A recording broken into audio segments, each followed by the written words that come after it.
मैं एमडी मुजम्मिल हुसैन, आप सबका स्वागत है होलिस्टिक हीलर पे।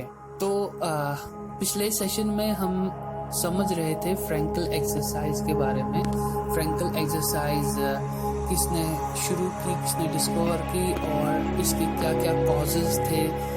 जिस डिजीज़ के बारे में बात हो रही थी, जैसे टैप्स डॉर्सलिस या कोई भी न्यूरोलॉजिकल डिसऑर्डर होता है, तो उस में जो एटेक्सिया नाम का एक सिम्टम होता है जिसमें बैलेंस पेशेंट का बिगड़ जाता है और इनकोऑर्डिनेशन या फिर ये कह सकते हैं कि मूवमेंट बहुत ही अच्छी तरह से नहीं होते हैं।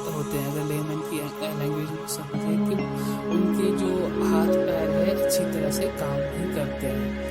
और हाइपोशूट या हाइपरशूट की एक टर्म जो पिछले सेशन में हमने डिस्कस की थी, ऐसा उनको फील होता है कि कोई भी ऑब्जेक्ट जो है उनको अगर वो उसको देख भी लेते हैं, उनका विजन लॉस नहीं होता, लेकिन उनको क्या फील होता है कि ऑब्जेक्ट का जो लोकेशन है या वो आगे उसको हाथ उस ऑब्जेक्ट के बढ़ाते हैं या फिर उससे कम डिस्टेंस पे अपने हाथ को बढ़ाते हैं। इट मीन्स कि एग्जैक्ट लोकेशन उनके पेशेंट्स में ये लैकिंग होता है।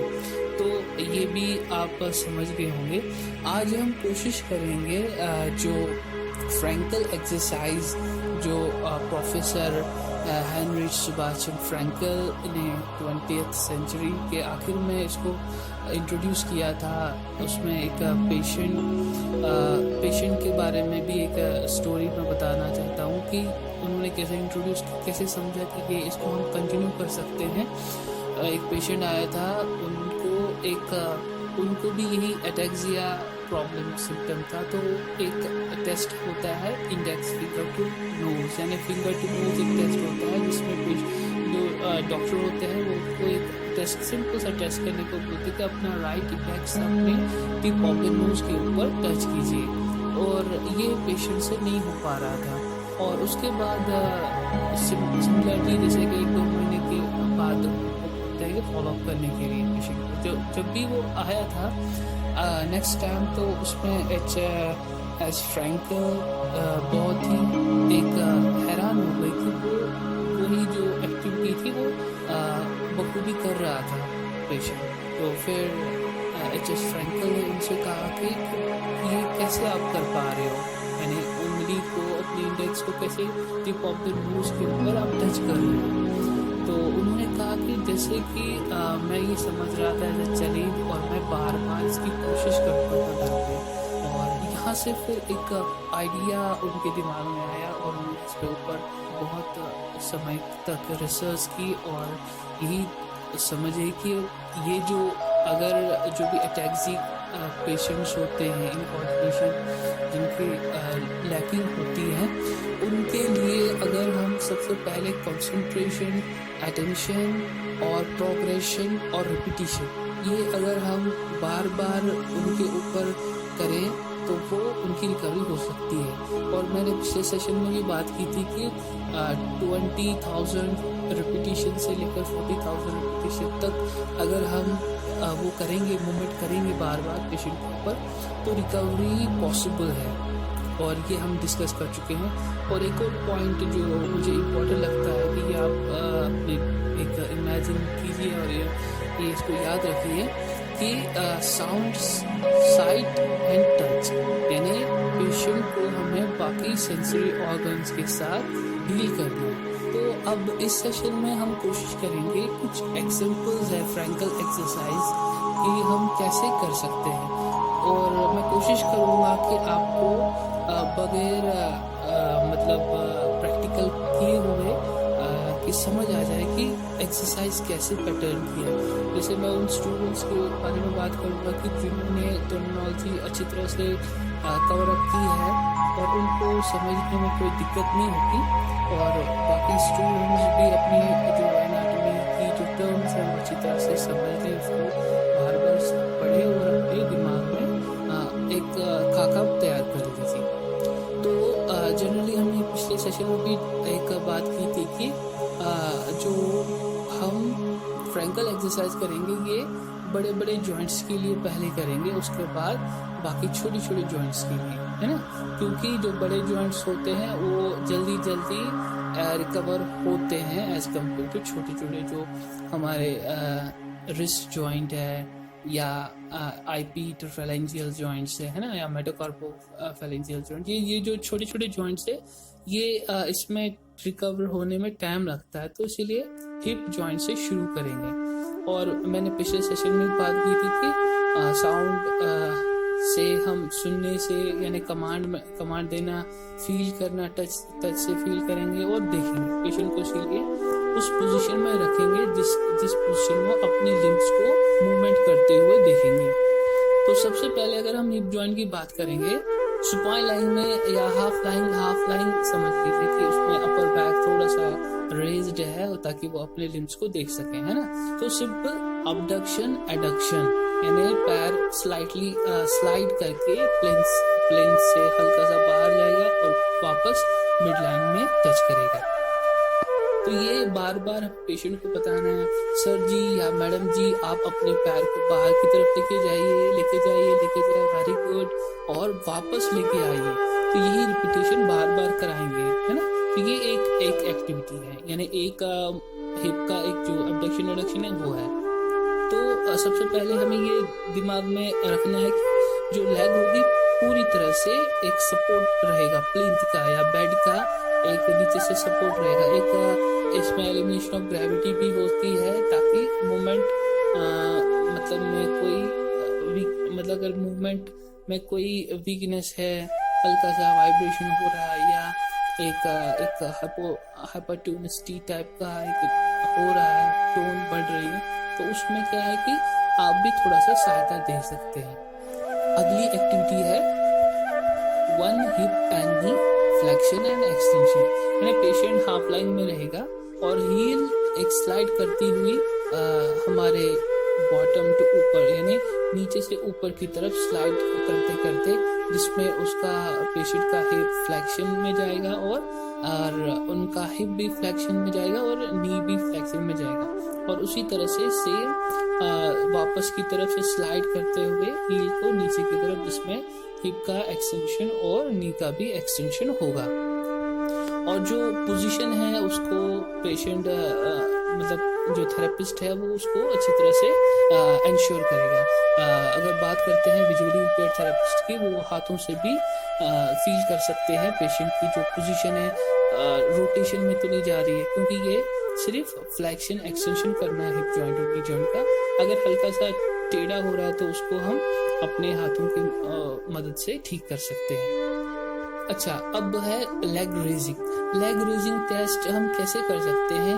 तो सबसे पहले अगर हम विजुअली इंपेयर्ड की बात करेंगे, विजुअली इंपेयर्ड जो थेरेपिस्ट है हमारे, और उनके लिए बड़ा सिंपल सा है कि आप अपने हाथ की मदद से लेग रेजिंग करा सकते हैं। यानी कि पेशेंट तो देख ही रहा है, तो आप अपने आगे की तरफ, पेशेंट के आगे की तरफ रहेंगे और अपने पाम ऑफ द हैंड यानी सुपीनिशन में आप अपने हाथ को रखेंगे और पेशेंट को बोलेंगे अपनी एड़ी को मेरे हाथ पे रख दीजिए।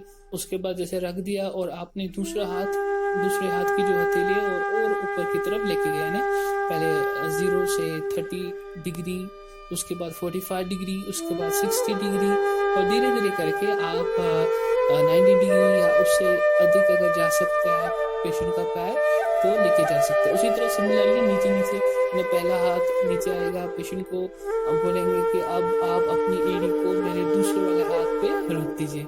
ये करते करते जब हम करेंगे तो पेशेंट को कॉन्फिडेंस मिलेगा। हाँ, ये ध्यान में रखना कि ये बहुत ही पेशेंस वाला काम है, कि बहुत ही ऐसा कोई थेरेपिस्ट के हाथ में कोई ऐसा जादू की छड़ी तो होती नहीं है, और इसमें बहुत ही समय लगता है, और कभी कभी जो थेरेपिस्ट होते हैं वो भी एक गिव अप करते हैं, ठीक है ना। तो इसीलिए हमें अपने आप पे कॉन्फिडेंट रखना है और पेशेंट को भी हमें मोटिवेट करना है ना, क्योंकि पेशेंट इस कंडीशन में 1 साल से ज़्यादा हो जाता है, किसी को 3 साल लगते हैं रिकवरी करने में। तो यानी डिप्रेशन बहुत ही एक नॉर्मल इसमें होता है, यानी डिप्रेशन होता ही होता है इस केस में। हाँ, और अगली जो एक्टिविटी है उसमें जैसे कि मार्क भी कर सकते हैं। जैसे पेशेंट को बोलेंगे कि आप अपनी राइट हील जो है, राइट ईडी है, उसको लेफ्ट नी के ऊपर रख दीजिए, टच कीजिए और वापस लेके आइए। उसी तरह से राइट वाली ईडी को आप कोशिश कीजिए हिप तक लेके जाना, यानी अपोजिट हिप को टच करने के लिए, और उसके बाद वापस ले आना। और आप ये स्पेक्टेटर या आप सिर्फ तमाशाई ना बनिए, साथ में आप उनको पेशेंट के जो अगर वो नहीं कर पा रहा तो साथ में आप एक कोऑपरेट भी कीजिए, अपना हाथों के जरिए से हेल्प भी कीजिए, ताकि पेशेंट को एक कॉन्फिडेंस भी मिले। साथ में एक जो हमने ऊपर या पिछले सेशन में हमें बात की टच की, तो टच भी साथ साथ में एक मूवमेंट री-एजुकेशन में हेल्पफुल रहे। और अगली जो एक्टिविटी है hip flexion, extension, abduction, adduction है। एक जो लेग है वो फ्लेक्शन एक्सटेंशन करेगी और दूसरी लेग अबडक्शन एडक्शन करेगी। इसमें यानी ये जो थोड़ा सा जैसे पेशेंट पहले एक्टिविटीज में मास्टर हो गया, उसके बाद हम ये कर सकते हैं, ताकि इसमें क्या है थोड़ा सा है, ज़्यादा हार्ड तो नहीं कह सकते हैं बट मीडियम कह सकते हैं कि इसमें एक हिप एंड नी फ्लेक्शन में रहेगा और दूसरा अबडक्शन में जाएगा। यानी अपने पेशेंट को आप कमांड देंगे कि अपने एक पैर को मोड़िए और दूसरे पैर को बाहर की तरफ लेके जाइए, ठीक है ना। तो उसके बाद वही अपोजिट वापस ले आइए, एडक्शन कीजिए और उसको अगले जो पैर है उसमें एक्सटेंशन दोनों का हो जाएगा। और आप साथ में एक रेजिस्टेंस भी दे सकते हैं, जैसे कि उसको एक होल्ड कर सकते हैं, उसकी जो मूवमेंट है उसको रेजिस्ट कर सकते हैं। साथ साथ में क्या होगा कि एक जो स्टेबिलिटी है वो भी बनी रहेगी, साथ में आइसोमेट्रिक्स जो मसल स्ट्रेंथनिंग के लिए होता है वो भी बनता रहेगा, वो भी होता रहेगा साथ साथ में। तो ये लाइंग के एक कुछ एग्जांपल्स थी और उम्मीद है कि आप समझ गए होंगे। अगला जो टॉपिक है वो सिटिंग पोजीशन में है। तो उसमें क्या है, सिटिंग पोजीशन में वन लेग स्ट्रेचिंग, यानी सिंपल है कि नी को एक्सटेंशन करना, नी को फ्लेक्शन करना है ना। और ये हम जैसे कि पेशेंट को क्लोज टू द वॉल रख सकते हैं और उनको ये भी कह सकते हैं अपने पैर को टच कीजिए रेड कलर, यानी आपने एक वर्टिकल एक लाइन बनाई, वर्टिकल में आपने एक मार्क किया, जैसे 1 2 3 या कलर वगैरह भी आप कर सकते हैं। और पेशेंट को बोल सकते हैं अपने जो टो है उसको टच कीजिए रेड कलर पे, यानी मेन है हमारा extension and flexion knee joint है। और अगली जो एक्टिविटी है उसमें हम planter flexion and dorsal flexion करेंगे, है ना। तो ये इसके लिए भी एक्टिविटी है कि आप पेशेंट को बोलेंगे कि अपनी एडी के ऊपर रखिए, अपनी एडी के ऊपर प्रेशर दीजिए, साथ में अपने पंजे को अपनी तरफ लेके जाइए। और उसके बाद सिमिलरली कि आप अपने टोस के ऊपर एक रखिए अपना कंट्रोल और साथ में एडी को उठाइए। ये बैठे बैठे करना है और साथ में ये डॉर्सी फ्लेक्शन और प्लांटर फ्लेक्शन का जो एक गोल है वो हमें अचीव हो जाएगा। अगली जो टर्म है उसमें क्या है कि पेशेंट के दोनों पैर बाहर की तरफ खुले नहीं, यानी अबडक्शन में हल्का सा रहेगा, नियर अबाउट दोनों लेग्स में 10 to 15 डिग्री दोनों साइड रहेगा। और उसके बाद कोई चीज़ आगे की तरफ सपोर्ट के लिए या तो आप चेयर ले सकते हैं, या अगर कोई पोल वगैरह है लोहे का तो उसका भी यूज़ कर सकते हैं। उसको पकड़ के पेशेंट को बोलेंगे कि आप ऊपर की तरफ खड़े हो जाइए और फिर नीचे बैठिए, है ना। और इसमें क्या है कि हल्का सा इसमें ट्रिकी मूवमेंट से होते हैं, मतलब आगे की तरफ वो झुकते हैं ताकि लाइन ऑफ ग्रेविटी बेस पे पड़े। तो ये भी एक एक्टिविटी आप करा सकते हैं। इसमें जो अक्सर एंटी ग्रेविटी मसल्स काम अच्छी करते हैं, जैसे ग्लूटियस मैक्सिमस, मीडियस, जो भी हमारे ग्लूटियल रीजन के मसल्स हैं, जो भी हमारा लंबर, ट्रंक, क्योंकि अक्सर देखा गया है कि जो भी अटैक्सिक पेशेंट्स होते हैं, जो पैरालिसिस वाले पेशेंट होते हैं, उनमें ट्रंक भी इन्वॉल्व रहता है। साथ इसमें क्या होता है कि या तो स्कोलियोसिस हो जाता है, यानी कि या तो राइट साइड की तरफ उसका एंगल बन जाता है, या तो लेफ्ट, यानी जिसको हम एक टर्म में बात करते हैं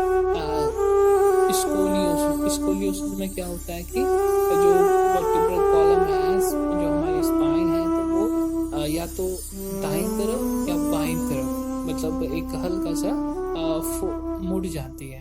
तो इम्पेयरमेंट की वजह से या एक्वायर्ड कोई उन्होंने डिफॉर्मिटी को अचीव किया है तो उस वजह से भी होता है। तो ये कुछ टर्म्स है सिटिंग पोजीशन में। इसमें भी हम मार्कर वगैरह भी रख सकते हैं ताकि बहुत सारे हम पेशेंट को विजुअलाइज भी करा सकते हैं, है ना। तो स्टैंडिंग पोजीशन में सिंपली हमें ये कोशिश करनी कि पेशेंट को चलाना, एम्पुटेशन कराना, है ना। तो उससे पहले हम कोशिश करते हैं साइड वॉक कराने की, है ना, या दाएं की तरफ चलना या बाएं तरफ चलना, साइड वॉक, सीधे नहीं, साइड वॉक। और उसमें भी हम मार्क वगैरह कर सकते हैं और पेशेंट को बोल सकते हैं कि आप इस अपने राइट वाले पैर को अपने एक रेड कलर के मार्क के ऊपर रखिए और उसके बाद बाएं वाले पैर को ग्रीन कलर के मार्क के ऊपर रखें, यानी उस वक्त जो भी आपके अपने जो भी क्रिएटिविटी है वो उसको यूज कर सकते हैं। विजुअली इम्पेयर्ड के पर्सपेक्टिव से हम ये बात कर सकते हैं कि कुछ हम जैसे कि जो हमारे टाइल्स होती है या फिर आप कपड़े वगैरह का भी यूज कर सकते हैं, है ना। जैसे कोई रफ कपड़ा है, कोई सॉफ्ट कपड़ा है, तो उसको आप फ्लोर के ऊपर रखेंगे तो पेशेंट को बोलते रहेंगे कमांड, तो आप साथ साथ में फील भी करेंगे और पेशेंट करता भी रहेगा। तो अगला जो सबसे पहले है स्टैंडिंग पोजीशन में स्ट्राइड स्टैंडिंग। तो इसमें क्या है कि बिल्कुल खड़े रहना है, दोनों पैर को खोल के, और कोशिश करनी है कि एक पैर में पूरा वजन डालना और उसके बाद होल्ड करना, फिर दूसरे पैर में पूरा वजन डाल के होल्ड करना। तो स्ट्राइड वॉक स्टैंड मैंने बताया कि साइड वॉकिंग करनी है और उसमें कि पेशेंट अपने पैरों को देख सके और साथ में अगर सपोर्ट लेना चाहता है तो ले सकता है। तो उसके बाद अगर वॉकिंग की बात करेंगे, यानी बिल्कुल जैसे नॉर्मल वॉकिंग चलती है, उसमें भी हम नीचे मार्कर वगैरह रख सकते हैं जिससे वो मतलब देख के अपने चलता रहे। क्योंकि जो एटेक्सिक पेशेंट्स होते हैं उनको प्रोप्रियोसेप्टिव सेंस नहीं होता है। जैसे कि हमने पिछले सेशन में बात की थी कि हम अगर कोई साइटेड नॉर्मल व्यक्ति भी है, वो जैसे अंधेरा भी होगा तब भी वो अपने मुंह में ही खाना डालेगा, ना कि अपने नाक में। This is because of our proprioceptive sense. इसमें ये जो सेंस होता है वो बहुत ही कम हो जाता है। तो इसकी वजह से इसीलिए हमने जो पिछले सेशन में भी बात की कि साउंड है, साइट है, टच है, इसके द्वारा से पेशेंट को कंपनसेट कराना ताकि वो उनका बैलेंस अच्छा रहे। उसके बाद स्टैंडिंग पोजीशन में टर्न राउंड। जैसे कि ये ग्रुप एक्टिविटी है, इसमें जो मेडिसिनल बॉल होती है 1 kg या 2 kg की, जनरली एक या आधा kg की बॉल होती है, उसमें एक गोल टाइप का बनाते हैं। यानी एक जैसे हम जब बच्चे हुआ करते थे तो हम एक राउंड गोल बनाते थे और बहुत सारी एक्टिविटी करते थे गेम्स वगैरह की। उसमें क्या होता है, लेकिन इस कंडीशन में क्या है कि 3 या 4 जो पेशेंट्स होते हैं उनके बैक आपस में एकदम अपोजिट होने चाहिए। एक का बैक दूसरे का भी बैक, तीसरे का बैक चौथे का भी बैक आप आमने सामने होना चाहिए। उसके बाद क्या है कि एक हाथ में जो बॉल होगी वो दूसरे को घुमा के यानी रोटेशन करके देगा और उसके बाद अगला दूसरे से तीसरे को रोटेशन करके दे देगा। तो ये टर्न अराउंड की एक्टिविटी है। और भी बहुत सारी एक्टिविटीज होती है, ये थोड़ा सा सिंपल है समझाने के लिए। और भी बहुत सारी एक्टिविटी करा सकते हैं टर्न अराउंड में। उसके बाद कुछ हर्डल्स टाइप की वॉकिंग होती है, जैसे कि आपने कुर्सी आगे रखी या स्टूल आगे रखा तो पेशेंट को बोलेंगे आप चलिए और उसको हटा के आगे बढ़ते रहिए। तो इसमें क्या है कि एक कॉन्फिडेंस मिलेगा स्टेयर्स क्लाइंबिंग करने के लिए। और इससे क्या होगा कि कॉन्फिडेंस आएगा पेशेंट को, और साथ में जो ग्रुप एक्टिविटी भी है उसमें कंसंट्रेशन ज़्यादा होता रहेगा और जो भी एक ध्यान भटकने वाली बात है वो कम होती है क्योंकि पेशेंट अपने ऊपर ही कंसंट्रेट करेगा। उसके बाद सिंपल वॉकिंग, जैसे कि ये सारे मास्टर हो गए पेशेंट सारी एक्टिविटी का, उसके बाद सिंपल वॉकिंग करानी है। उसके बाद स्टॉप वॉकिंग, यानी उसको जैसे पीछे से बुलाना है वापस आ जाओ, और उसके बाद फिर जाओ, यानी वो एक्टिविटी करता रहेगा, साथ साथ में उसको हमें हिंडर करना है, रेजिस्ट करना है उसकी एक्टिविटी को। तो ये सारी की सारी एक्टिविटी उनको स्टेयर क्लाइंबिंग में भी मदद देगी और एक वहाँ से उतरने में भी मदद देगी। जो स्लोप्स है, अप स्लोप्स है, डाउन स्लोप्स होते हैं, उस एक्टिविटी को भी जो पिछली एक्टिविटीज अगर मास्टर हो गई है तो वो सारी एक्टिविटी कर सकता है। और और बहुत सारी एक्टिविटीज़ ये भी हो सकती है कि उनको हम ब्लॉक्स वगैरह बनाने के लिए देंगे या फिर पेंटिंग के लिए हम उनको जो स्केच वगैरह दे देंगे। तो उसमें क्या है कि इनके जो मूवमेंट्स हैं, हमारे फाइन मूवमेंट्स जो हैं वो डेवलप होने की हो सकते हैं उससे। और ये करते करते साथ मतलब जो भी हम ये एक्टिविटी करा रहे हैं ये उस कंडीशन को अचीव करने के लिए, जैसे कि फोक हाथ में चम्मच या चाकू वो पकड़ सके, है ना, तो ये भी हम उनको करा सकते हैं। और उसी तरह से ऊपर के बटन्स हमारे हाथ खोलना बंद करना भी कोशिश करते रहना पेशेंट को। और साथ में कॉम्बिंग हेयर, खुद अपने बाल को मतलब स्टाइल बनानी है, बाल को ठीक करना है अपने हाथों से, जो कि इम्प्लीमेंट है। अगर अपर लिंग की बात करेंगे तो अपर लिंग में एक जैसे स्पाइन लाइन पेशेंट रहेगा या हाफ लाइन पेशेंट रहेगा तो स्लिंग यानी ऊपर और जो उसके हाथ है वो बंधे रहेंगे और साथ में वो फ्लेक्शन एक्सटेंशन अबडक्शन एडक्शन या रोटेशन कर सकता है। उसके बाद ये भी एक्टिविटी कर सकते हैं कि पेशेंट को बोलेंगे बैठे बैठे या लेटे लेटे आप कोई चीज़ उठाइए और उसको दूसरी जगह पे रखिए और उसको जहाँ से उठाया है वहाँ फिर वापस रखिए। तो ये भी एक एक्टिविटी है, इसको हम बार बार भी करा सकते हैं पेशेंट की रिकवरी के लिए। ठीक है, जितनी भी एक्टिविटीज़ हमने, जितनी भी एक्सरसाइज मैंने बताई, ये सारी की सारी एक्टिविटी जो है ये रिपीटेड करते रहना है। और साथ में अगर बैकग्राउंड म्यूजिक भी चल रहा है साथ में तो वो बहुत ही अच्छा रहता है। साइड लाइन में अगर बात करेंगे तो साइड लाइन में अबडक्शन एडक्शन करेंगे और अबडक्शन के बाद एडक्शन, और साथ में जो ऊपर वाला पैर है वो आगे की तरफ फ्लोर पे रेस्ट करेगा। उसी तरह से आप स्पाइन लाइन में ये करा सकते हैं, one hip flexion and extension, और साथ में पेशेंट अपने जो ठीक वाला पैर है उसके ऊपर इम्पेयर्ड वाला पैर रख सकता है और फिर वापस वही एक्टिविटी कर सकता है। और सिटिंग में आप लीन फॉरवर्ड आगे की तरफ आ जाएंगे और वॉल को पकड़ के उठक बैठक करा सकते हैं। उसके बाद जो हमारे पास चीगोंग एक्टिविटीज़ हैं जो कि हम जापानीज मेडिकल मैनुअल थेरेपी के प्रैक्टिकल्स में करते हैं, ये भी एक्टिविटी हम सिखा सकते हैं। या स्विंगिंग आर्म्स, है ना, swinging arm plus lower limb को जो हम फ्लेक्शन एक्शन यानी एक फ्लेक्स करता है तो फ्लेक्स ये थोड़ा सा डिफिकल्ट रहेगा, तो लेकिन बार बार रिपीटेशन करेगा तो वो उसमें मास्टरी पा सकता है। उसके बाद बाउंस और कैच, मतलब पेशेंट को मतलब कैच पकड़ने के लिए भी उत्साहित कर सकते हैं। और स्विमिंग, डांसिंग, जो भी कोई लेजर एक्टिविटीज़ है ये उनको पेशेंट को प्रोत्साहित करेंगे सारी चीज़ों में। तो ये फ्रैंकल एक्सरसाइज का एक कॉन्सेप्ट मैंने क्लियर किया। आज तो हमने एग्जांपल्स बहुत सारे ले लिए जो कि बहुत एक फ़ायदेमंद रहेगा आप सबके लिए। अगर आप बार बार इसको सुनेंगे तो उम्मीद है कि इसको आप प्रैक्टिकल्स में भी ला सकते हैं।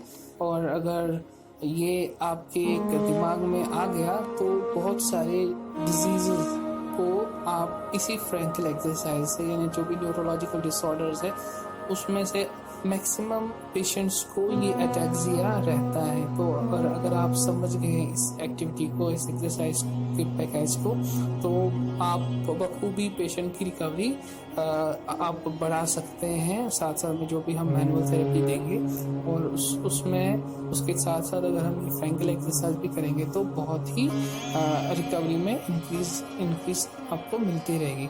आज के सेशन के लिए इतना ही। अगर कोई सजेशन है, सुझाव है, आप इस में कमेंट सेक्शन में आप कह सकते हैं। Thank you very much. Stay fit, stay healthy.